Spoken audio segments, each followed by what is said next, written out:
एक बार एक joker circus में लोगों को एक चुटकुला सुना रहा था। चुटकुला सुनकर लोग खूब जोर जोर से हंसने लगे। कुछ देर बाद जोकर ने वही चुटकुला दोबारा सुनाया। अब की बार कम लोग हंसे। थोड़ा और समय बीतने के बाद तीसरी बार भी जोकर ने वही चुटकुला सुनाया। पर इससे पहले कि वो अपनी बात खत्म करता, बीच में ही एक दर्शक बोला, अरे कितनी बार एक ही चुटकुला सुनाओगे, कुछ और सुनाओ, अब इस पर हंसी नहीं आती। जोकर थोड़ा गंभीर होते हुए बोला, धन्यवाद भाई साहब, यही तो मैं भी कहना चाहता हूँ। जब खुशी के एक कारण की वजह से आप लोग बार बार खुश नहीं हो सकते, तो दुख के एक कारण से बार बार दुखी क्यों होते हो?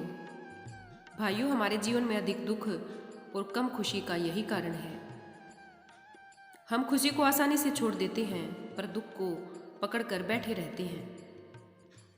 मित्रों, इस बात का आशय यह है कि जीवन में सुख दुख का आना जाना लगा रहता है, पर जिस तरह एक ही खुशी को हम बार बार नहीं महसूस करना चाहते, उसी तरह हमें एक ही दुख से बार बार दुखी नहीं महसूस करना चाहिए।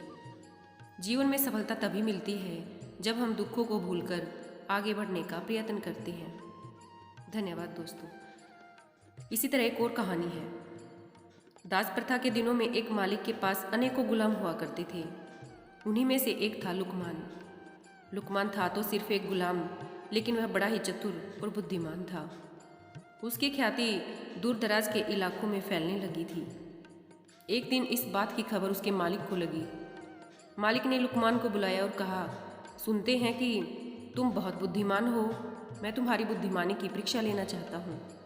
अगर तुम इम्तिहान में पास हो गई तो तुम्हें गुलामी से छुट्टी दे दी जाएगी। अच्छा जाओ, एक मरे हुए बकरे को काटो और उसका जो हिस्सा बढ़िया हो उसे ले आओ। लुकमान ने आदेश का पालन किया और मरे हुए बकरे की जीभ लाकर मालिक के सामने रख दी। कारण पूछने पर कि जीभ ही क्यों लाया, लुकमान ने कहा, अगर शरीर में जीभ अच्छी हो तो सब कुछ अच्छा ही अच्छा होता है। मालिक ने आदेश देते हुए कहा, अच्छा, इसे उठा ले जाओ और अब बकरे का जो हिस्सा बुरा हो उसे ले आओ। लुकमान बाहर गया, लेकिन थोड़ी ही देर में उसने उसी जीभ को लाकर मालिक के सामने फिर रख दिया।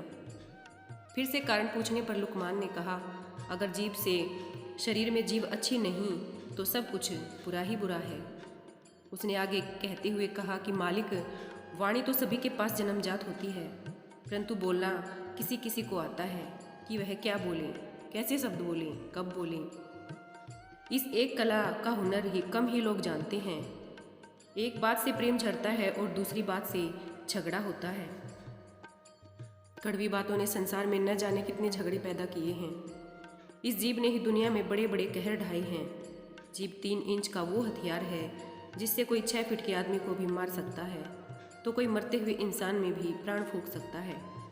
संसार के सभी प्राणियों में वाणी का वरदान मात्र मानव को ही मिला है।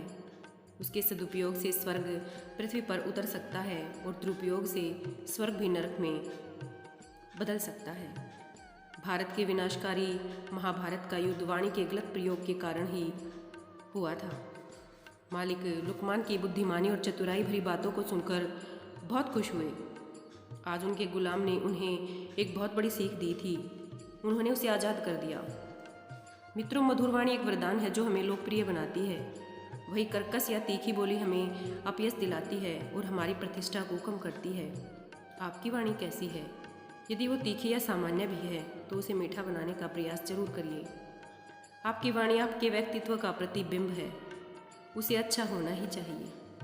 धन्यवाद दोस्तों।